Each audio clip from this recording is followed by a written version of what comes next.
Look, I'm going to be straight with you. Sometimes I want to make episodes that have fuck all to do with photography.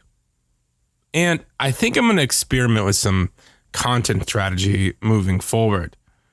And before anyone starts reaching for that unsubscribe button, I guess it's now the unfollow button, or mentally crafting their 1-star review, which, by the way, I know who you are, let me save you some trouble.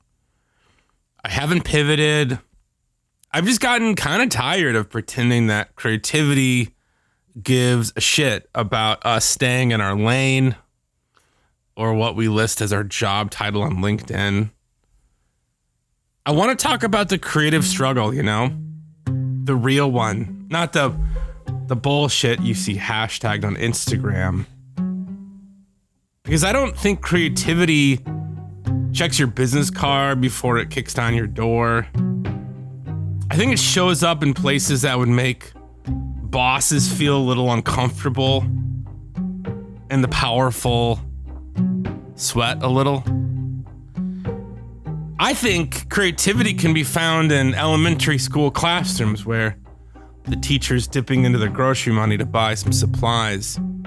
And maybe corporate meeting rooms where the intern who doesn't know any better actually says what everyone is thinking and watches their job prospects evaporate in real time. And honestly, the most creative minds that I know, half of them would look at you funny and even laugh if you called them artists. I've been known to look at people funny when people call me an artist. I guess I've never been too keen on that term. And for some reason, still, when I close my eyes and I picture an artist, I still imagine a small French man with one of those red berets and a patchy goatee standing in front of a wooden easel. I'm guessing it was burned into my brain from watching Curious George growing up. When I was 3 or 4.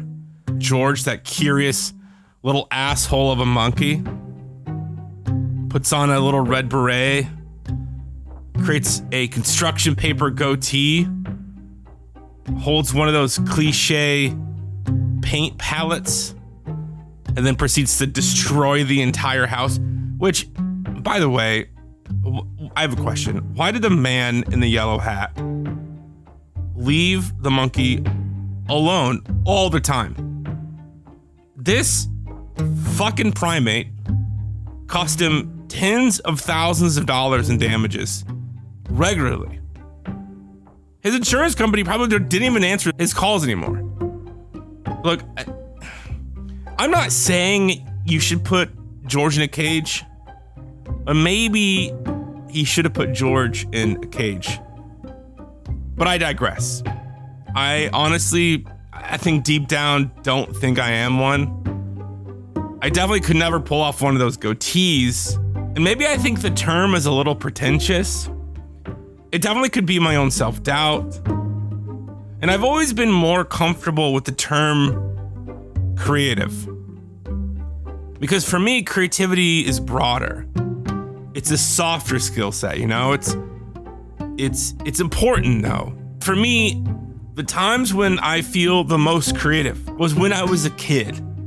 And I would do something royally stupid. Like one time, I broke a window in my parents' house by hitting rocks with a tennis racket, which, by the way, is incredibly fun because they go ridiculously far.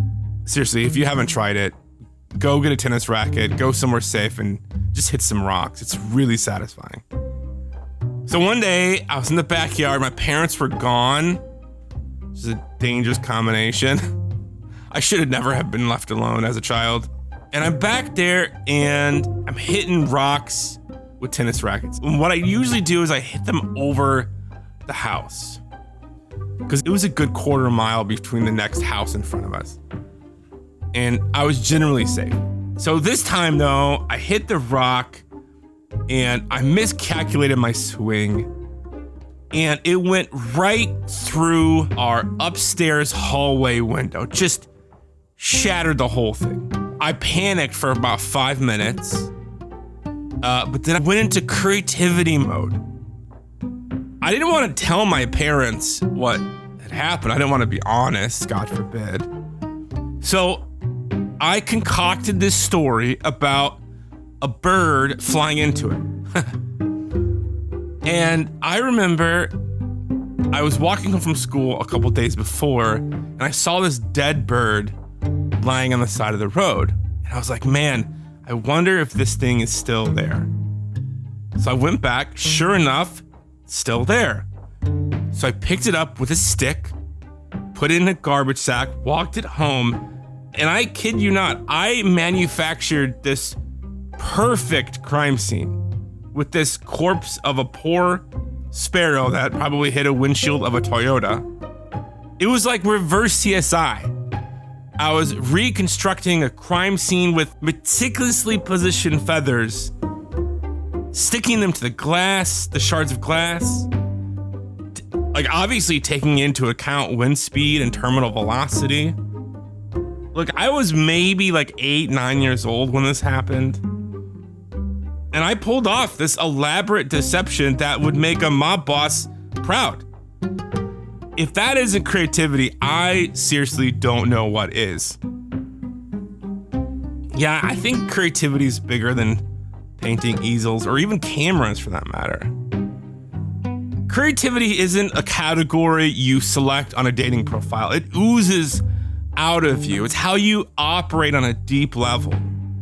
It's the magnet pulling you into something better. Now, I think creativity is actually the soccer moms who engineer these elaborate carpools that somehow get 5 kids to 3 different schools without a single meltdown. It's the middle managers who've learned to translate executive bullshit into something humans can actually execute on. And I think it's bartenders who can read a room better than most therapists and can diffuse situations that could end careers or even marriages. And what they share is not a camera or a canvas or a moleskin notebook full of profound thoughts and ideas. I think it's pattern recognition.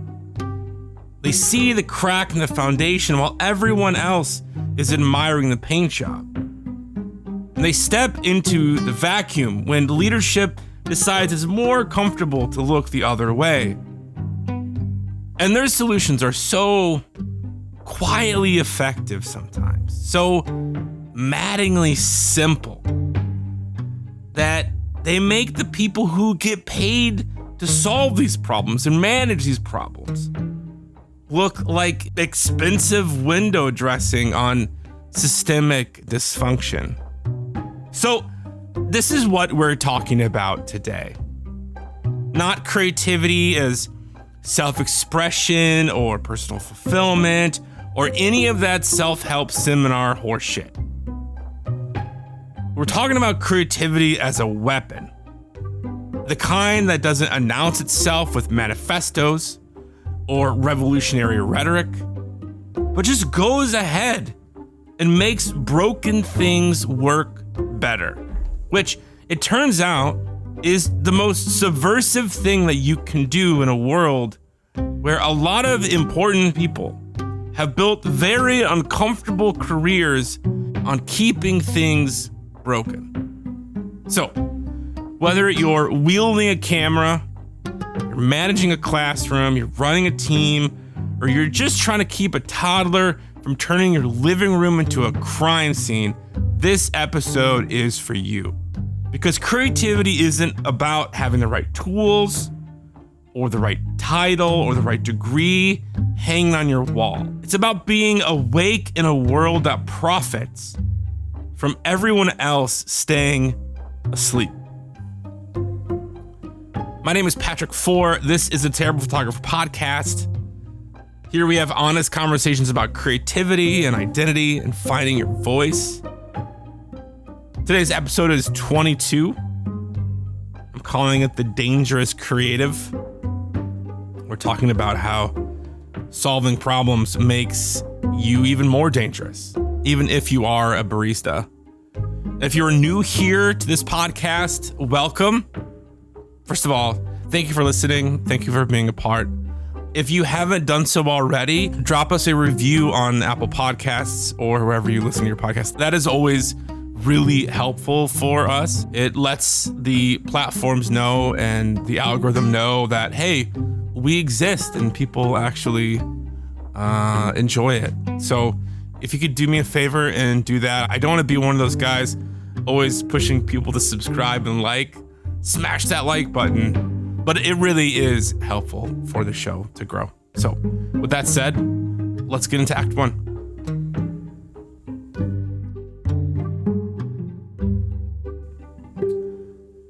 Act 1, recognizing the patterns. So let me tell you a story about a surgeon who nearly got himself blacklisted from the medical establishment for suggesting something so radical and so threatening to the natural order that it took him years for anyone to actually take him seriously. Are you ready for what he suggested? He suggested that doctors wash their hands. I know.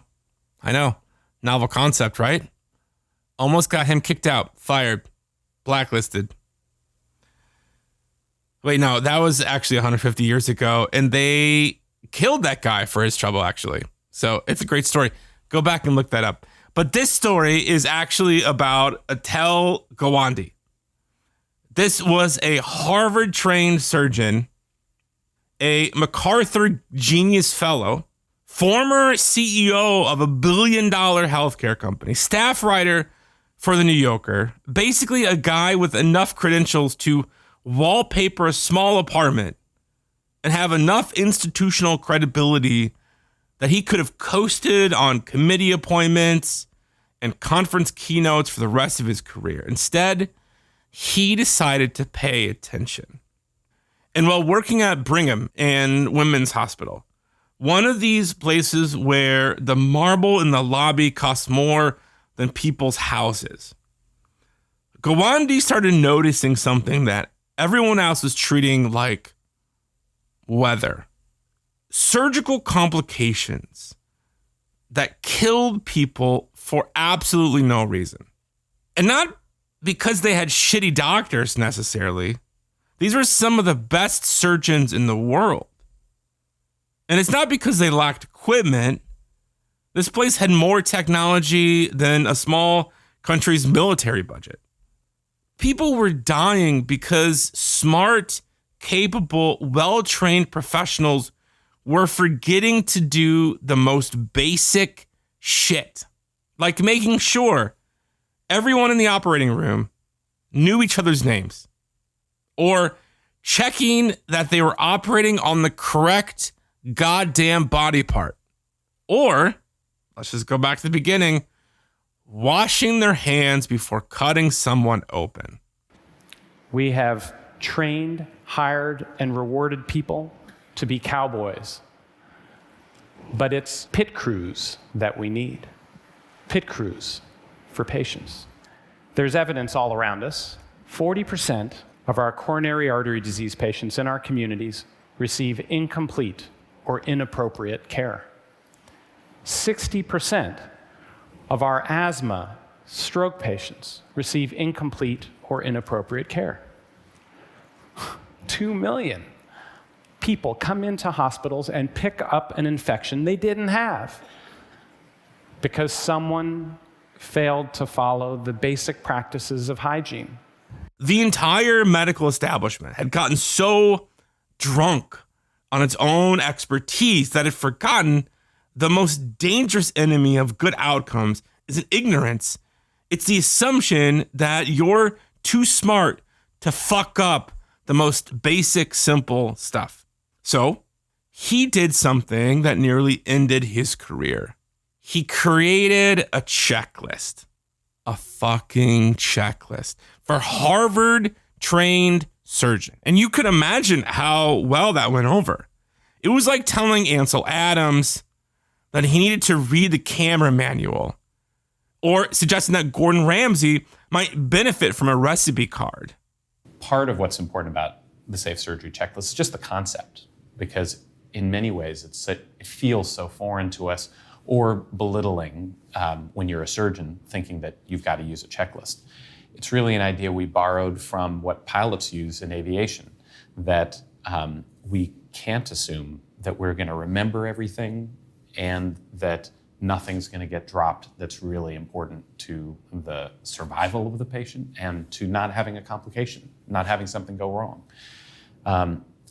That's tough on our egos, but what we found in our research was that when we designed a very brief checklist that made sure that critical things we don't want to forget are on the checks, teams cut their complication rates and death rates by more than a third when they used it.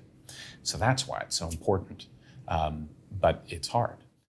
The institutional response was so predictable. Who the hell does this guy think he is? We've been doing surgery for decades. We don't need some consultant telling us how to do our jobs. Except the checklist worked. Not just a little bit, dramatically. And when surgical teams started introducing themselves by name before operations, complications dropped by 35%. When they started actually following basic safety protocols, the death rates plummeted. The results were so good, they were almost embarrassing, because they proved something that nobody else was willing to admit, that even the most elite institutions run by the smartest people with the best intentions can become so invested in their own complexity that they lose sight of what actually works. Okay, so at the risk of being a little weird, we're going to try something new here. I'm going to talk to a few specific groups of people for the rest of the episode. Not because I'm trying to be everything to everyone, but because I've realized that the same pattern Gawande exposed in surgery is actually happening everywhere. And most of the people doing the actual fixing don't even realize how dangerous or important they are. And before anyone starts feeling left out, yeah, I fully understand that some of you are Uber drivers with cameras, or dentists with Leicas, or retirees, or people juggling 3 gig jobs, or doing work that doesn't fit neatly into these categories. I'm not trying to build the world's most comprehensive career fair here. These examples represent different types of creative problem solving and creative problem solvers. But the pattern, I think, shows up everywhere. If you're solving problems that others ignore, this applies to you. Okay, so here goes nothing. First, I want to talk to the full-time photographer.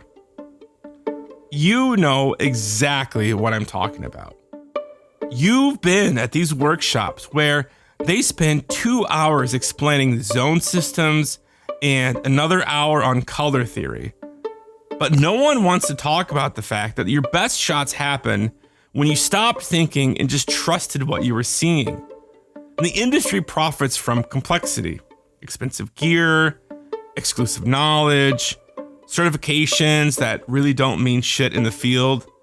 And when you prove that creativity matters more than equipment, you're threatening an entire ecosystem built on making people feel inadequate. Okay, to the CEO, you're sitting in boardrooms where everyone's discussing things like market penetration and optimization strategies, but you're the only one noticing that your highest performing teams are the ones where they actually like each other. When you prioritize culture over quarterly metrics, you're not just being a leader, you're proving that most of what they teach in business school is expensive bullshit designed to justify consulting fees. To the therapist, you're watching your colleagues burn out trying to fit every client into a DSM category, while you're getting better results by actually listening to what people are telling you. And when your relationship-based approach outperforms protocol-driven treatment, I don't think you're just a good therapist. I think you're quietly threatening an entire medical industrial complex that profits from keeping people sick enough and unhealthy enough to need management, but not well enough to stop paying. To my teacher friends, you're watching standardized testing destroy kids' love of learning, while you're getting way better results with approaches that would make these education consultants break out in hives.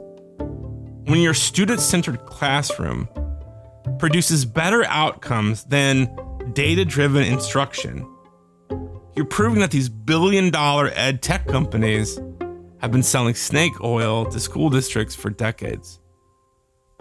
And to the stay-at-home moms, you're raising kids who are more emotionally intelligent and resilient than their peers, but using approaches that would make a parenting expert lose their goddamn shit.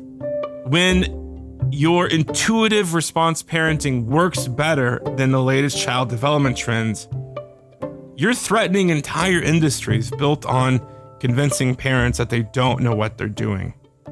To the baristas, you're creating customer loyalty that no corporate training programs could ever replicate.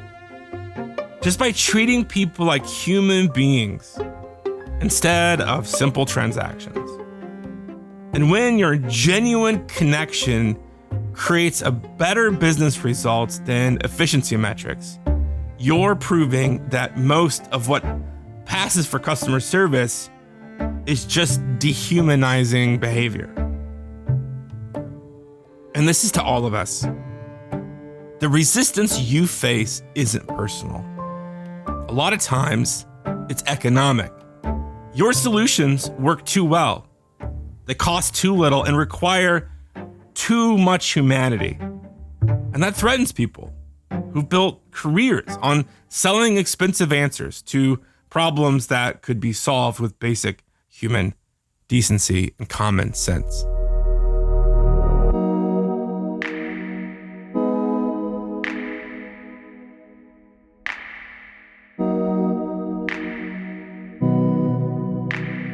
Okay, Act 2, calling this the dangerous framework, how dangerous creativity actually works. And I think every creative goes through these same 3 stages, whether they're aware of it or not. I'm going to go through each stage addressing each category of person. So just sort of bear with me. Stage 1, pattern recognition. You see the trajectory everyone else is pretending not to notice.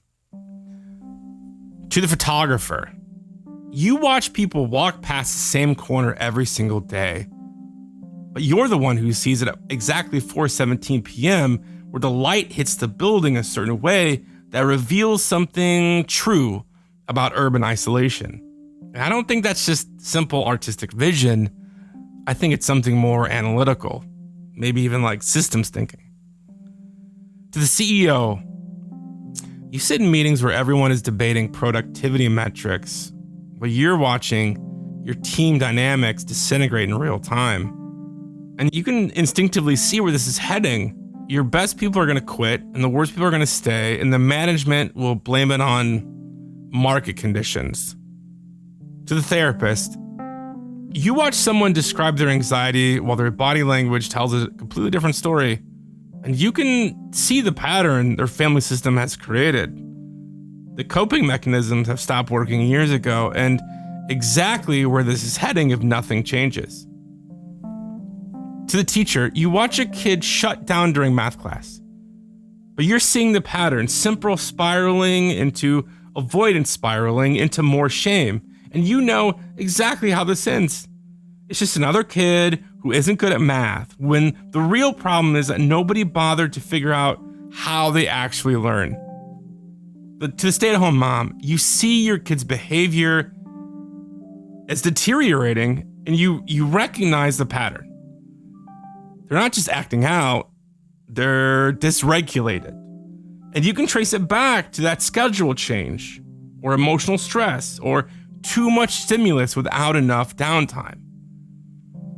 To the barista, you watch the morning rush and you can see exactly which interactions are going to escalate, which customers are having the worst day of their week, and in which of your coworkers is about to lose their shit.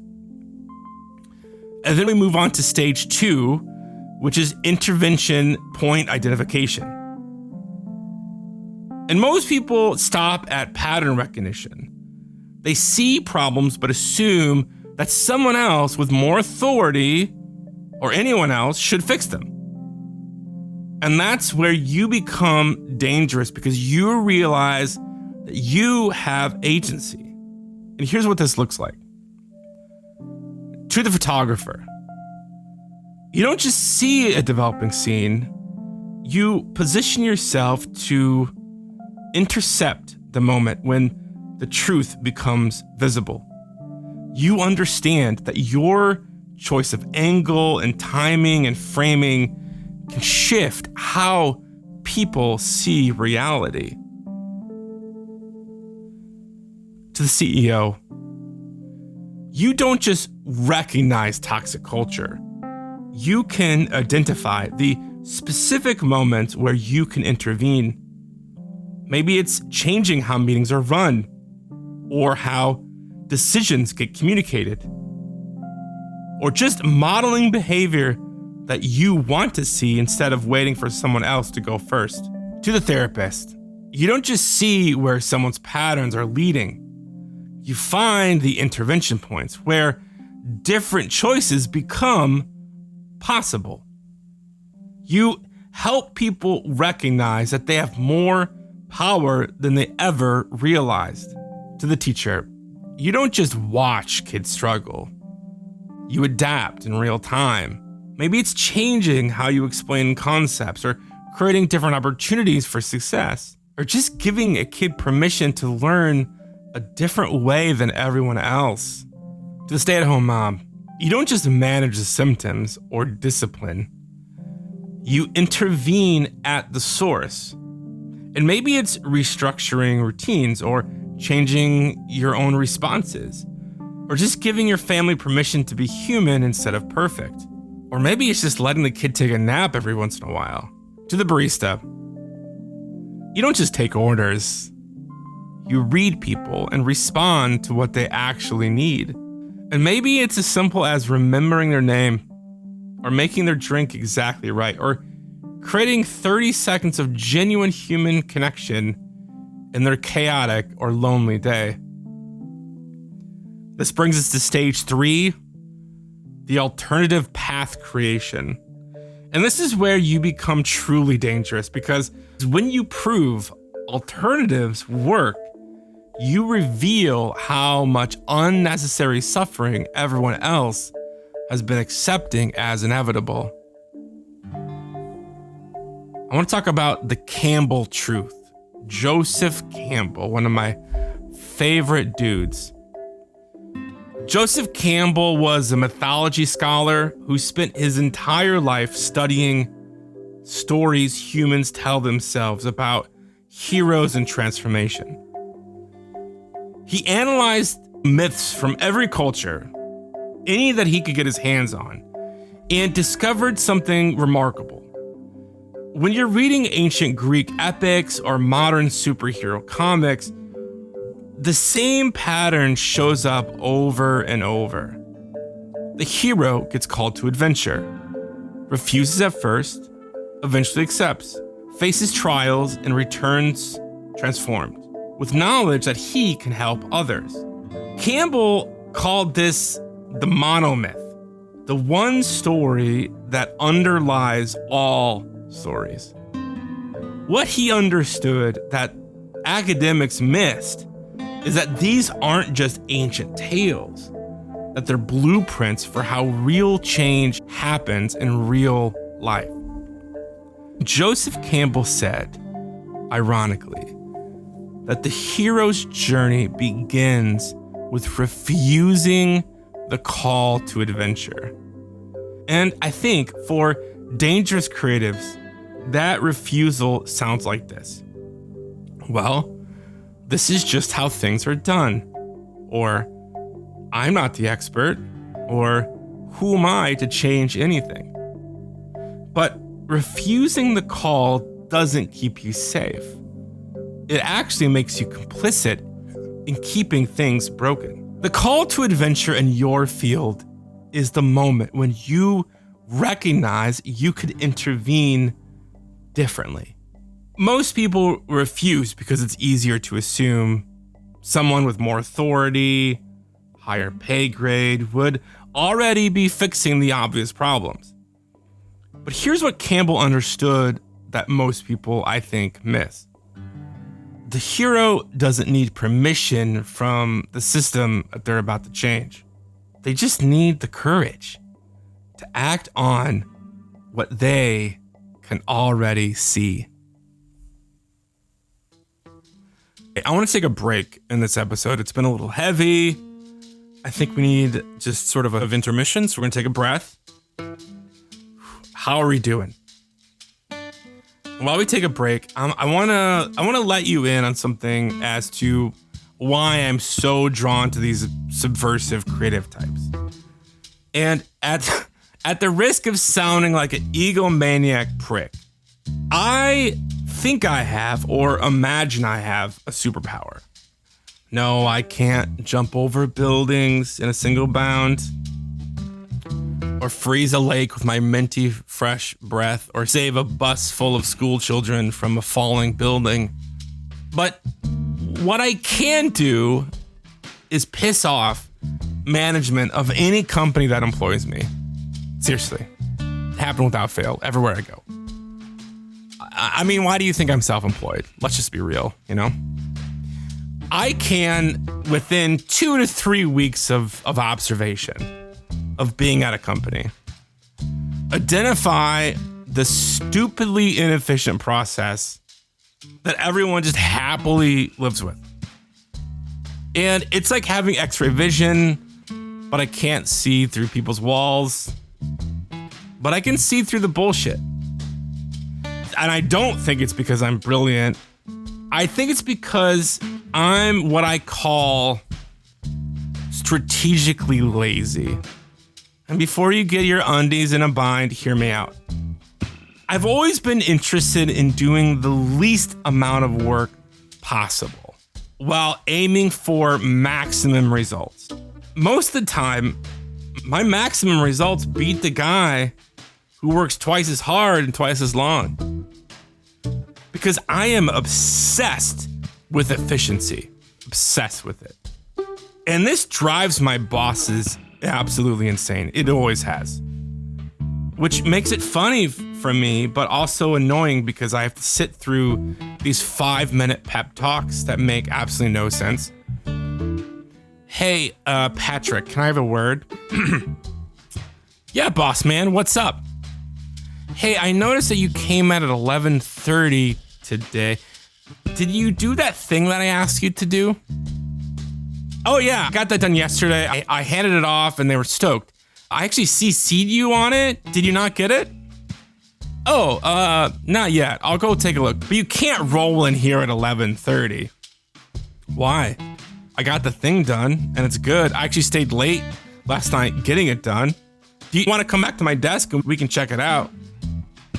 No, I believe you, but you can't just roll in here whenever you want.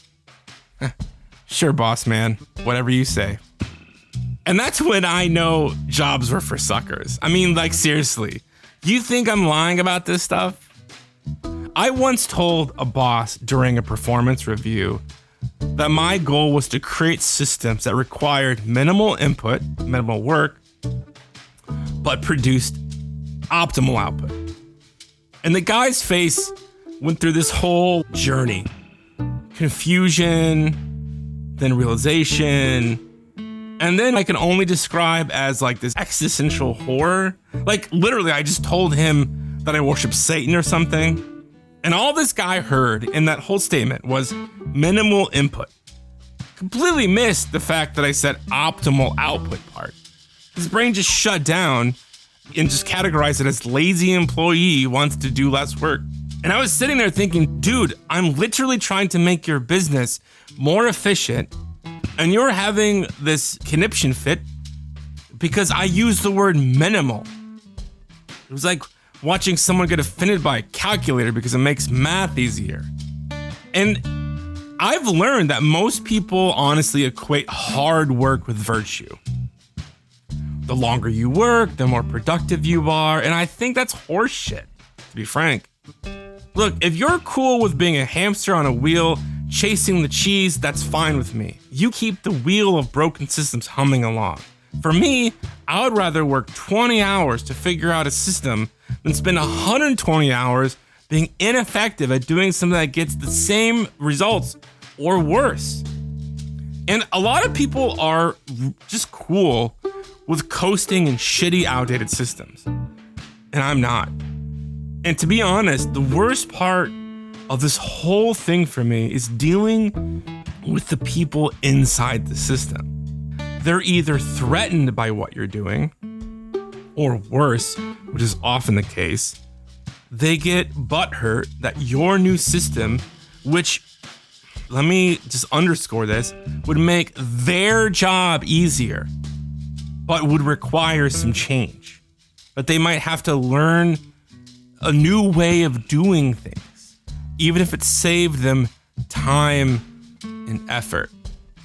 Just as a little sidebar, I once was at a job where I tried to introduce the team to Dropbox, to file synchronization, where if everyone just installed Dropbox on their systems, we could share files way easier. I could just drop things into people's folders and it would be there. Instead, they rely on really archaic ways of getting files to people, like large graphic files to people, usually by email or WeTransfer and all. It was just redundancy all over the place, and it drove me fucking mad. And all I wanted to do was create a system where everyone had access to the same files in real time. People didn't like that. They wanted their old system. Drove me fucking nuts. Okay, breathe, Patrick. So, back to the script. So these dangerous creatives that I'm talking about, I think they're strategically lazy too. They see efficiencies everyone else has learned to accept as just how things are. And they're willing to do the uncomfortable work, the mental work of thinking about and changing systems so better outcomes become easier to achieve. And Gawande, the surgeon that we talked about earlier, didn't want his colleagues to work harder. He wanted them to work smarter. Look, the man wanted patients to stop getting sick and dying because of his colleagues' actions. And that simplicity made his checklist threatening to people who built entire careers on making surgery seem impossibly complex. And it was just because he wanted his colleagues to learn each other's names before they cut people open. I know that seems annoying, but I feel like, if you're doing a heart transplant or whatever, you want to know the nurse that's handing you the scalpel.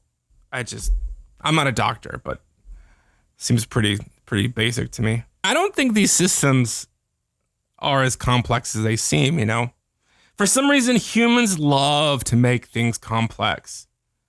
I mean, there isn't any better proof of what I'm talking about than our tax system. Oh my God, don't get me started on the tax system.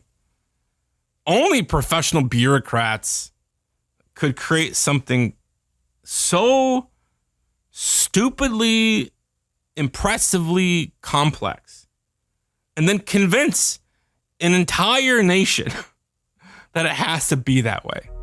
Unbelievable.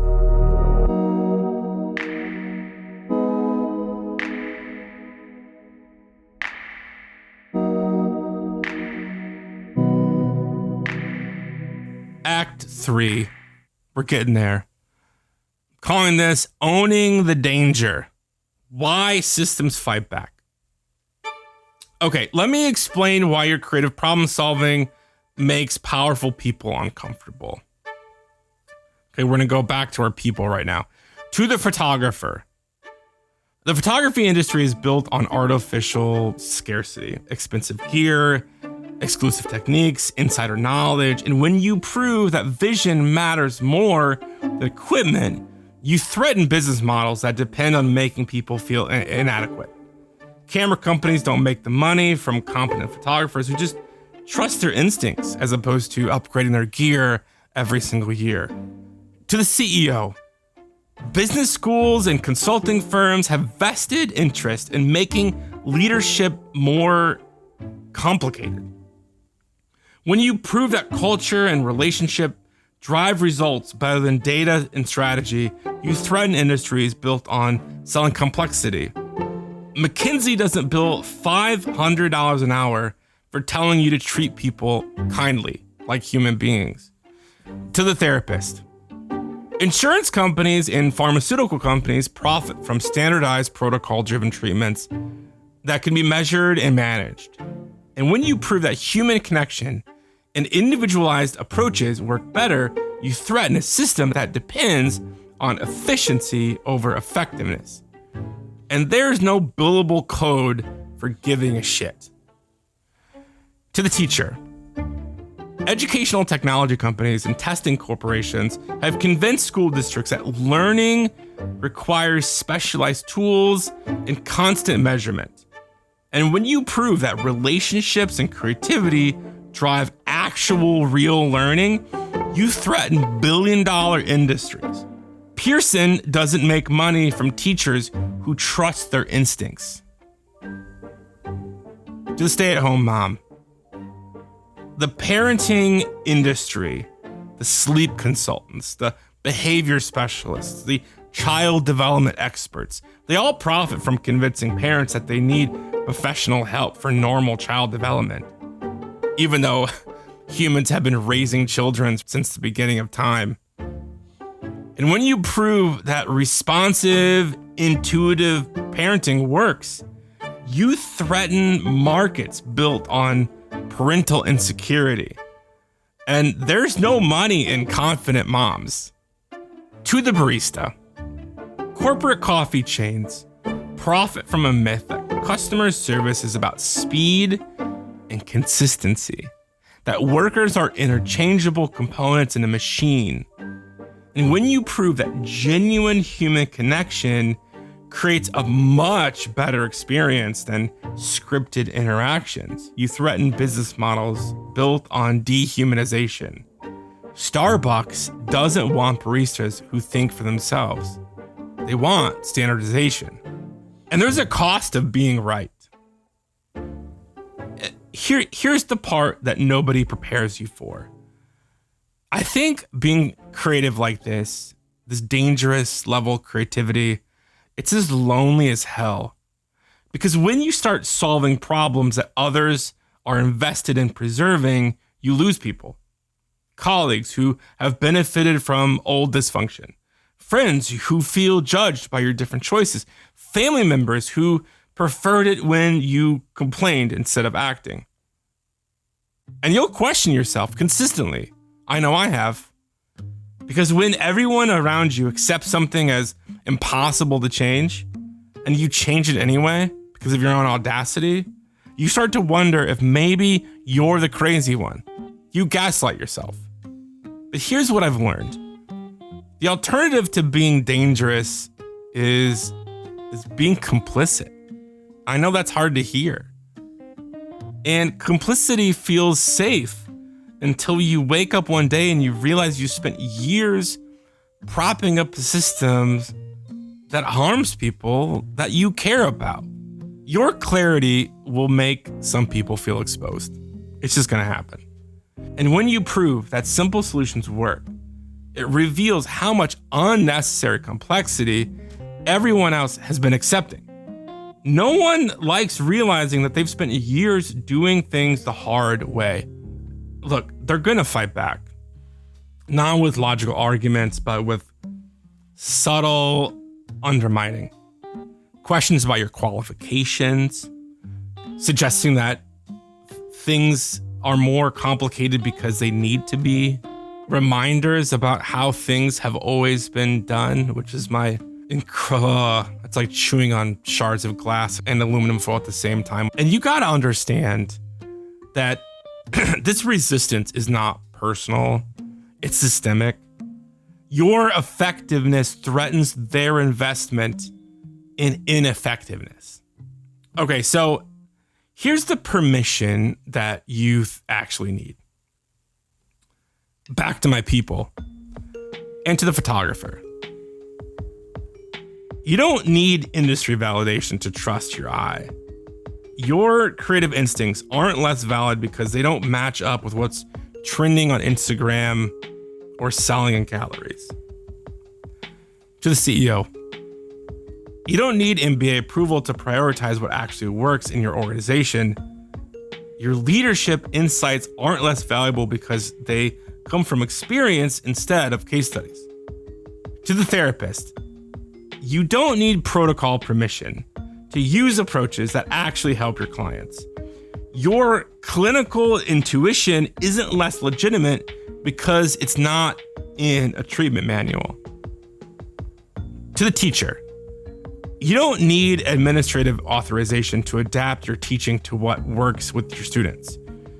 Your insights aren't less valid because they're not a part of the official curriculum. To my stay-at-home moms, you don't need expert validation to parent in ways that work for your actual family. Your maternal instincts aren't less reliable because they don't match up with the latest parenting trends. To the barista, you don't need corporate approval to treat customers like actual human beings. Your understanding of what people need isn't less valuable because it's not in a training manual. Okay, let's get to the brass tacks about creativity and creative work. One of my favorite humans on the planet, Anthony Bourdain, spent his entire career calling out the bullshit in kitchens.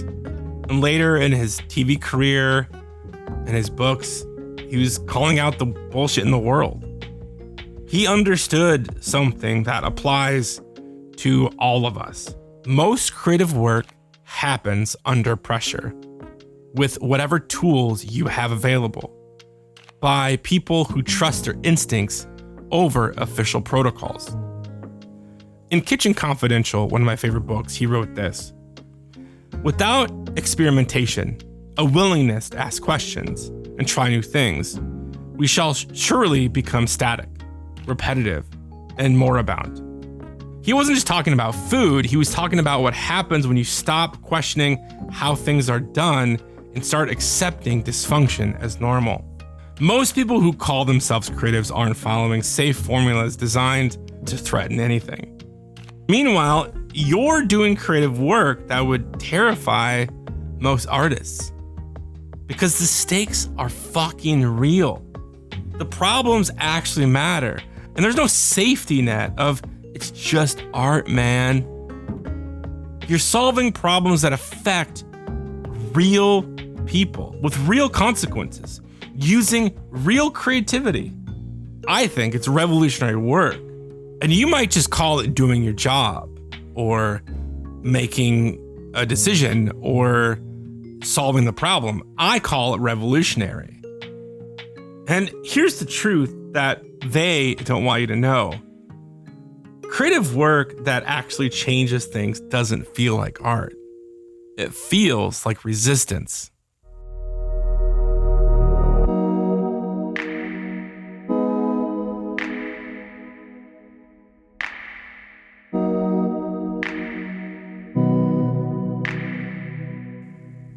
Okay, I know we're going long, but I'm going to be wrapping up here shortly. This is your light leak for this week. I want you to perform a creative audit. I want you to ask yourself these questions. These 3 questions. 1, where do you consistently get better results than standard approaches deliver? 2, what problems do you solve that others in your field have accepted as unfixable? 3, when has your just trying something different made someone in authority a little uncomfortable? I want to talk to the photographer.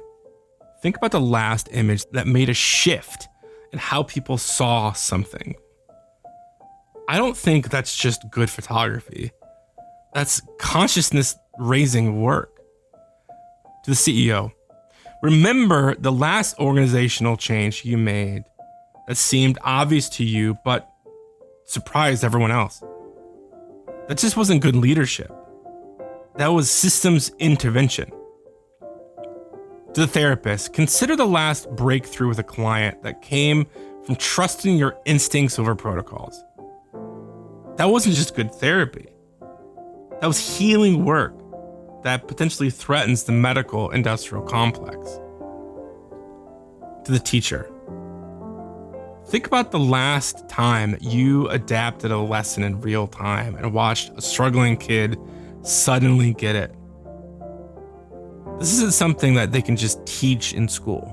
I think that's educational subversion. To stay-at-home mom, remember the last family crisis that you handled a little differently than your own parents would have. And it actually worked. I don't think that's just simply good parenting. I think that was almost a generational pattern interrupted. To the barista, think about the last time you turned someone's shitty day around with perfect timing, a genuine connection, genuine attention. I don't think that's just good customer service. I think that's human connection in an often dehumanized world. I want to hear your stories of accidental subversion. Times when your problem solving actually worked so well it exposed how unnecessary the official approach was. Because once we start naming this pattern, we realize how many dangerous creatives are already out there, changing things from inside the system that don't even know they're being transformed. Systems don't break when you get loud. They break when you get effective. So, this applies whether you're redesigning how your family handles conflict, or finding new ways to solve customer problems instead of following scripts, or learning despite educational systems designed for compliance, or creating art that tells the truth instead of what sells, or leading teams based on what actually motivates people. The pattern is always the same. When you start treating problems as creative challenges rather than inevitable conditions, you become dangerous to any system that profits from these problems staying unsolved. So I want to hear about it. Either email me at patrick@terriblephotographer.com. If you go to terriblephotographer.com/voicemail, you can tell me your story there. I would love to include your story in a future episode. So as we close, I want to leave each of you with something personal. To the photographer, your eye is already trained. Stop letting gear reviews and technique tutorials convince you otherwise. Trust what you see over what you're told you should see. To the CEO, your instincts about people and culture are probably right. Stop letting consultants and businesses and fear override what you know works. To the therapist, your ability to connect with people is healing them. Stop apologizing for not following protocols that fit your client's actual needs. To the teacher, your classroom innovations are changing kids' lives. Stop letting administrators convince you that standardization matters more than actual learning. And to the stay-at-home mom, your parenting instincts are raising healthier and better humans. Stop letting experts undermine your confidence in what you know about your own kids. To the barista, you genuinely care for your customers, and you create the kind of experience that corporate training just can't replicate. Stop letting managers and the corporate overlords tell you that efficiency matters more than humanity. And to all of you, the most dangerous thing about your creative work isn't that you break rules. It's that you prove the rules are optional. And once you start proving that alternatives work, you can't unknow that power. You're not learning to be creative. You're learning to recognize the creative intervention work you're already doing and why systems are so invested in keeping you from calling it what it is, which is dangerous as hell. Stay curious, stay courageous, and yeah, stay dangerous. We'll see you next Tuesday.